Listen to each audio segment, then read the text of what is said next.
Alright, good evening guys. Kasama natin si Sir. Sir, sige sir, pwede na po natin i-unbox. Yun.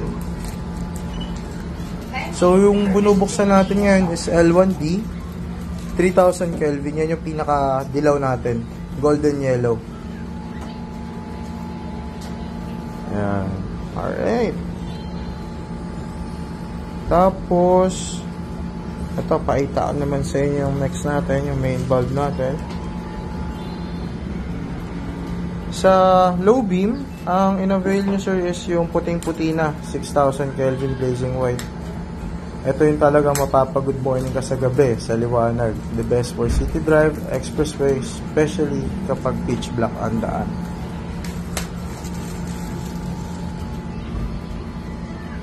Okay, explain ko na rin sa inyo yung bulb sir. Kasi ito, dami siyang components unlike yung kanina. So kasi naka-quad chip na tayo ngayon, hindi na tayo dual chip lang. Tapos pag binaba pa natin siya, sige, baba natin siya. Ayan, dito, ito yung driver niya. Detachable to, so kung magka-problema man tayo sa connection, sa electrical, ito yung madadamage. Hindi yung buong bulb. Tapos, ito naman, ito yung braided heatsink. Bunubuka pa natin siya. Mamaya baka magtaka kayo, nakabuka siya ng husto. Yung kasi yung cooling system niya, para mas mabilis yung heat dissipation. Umikot agad, mag-circulate.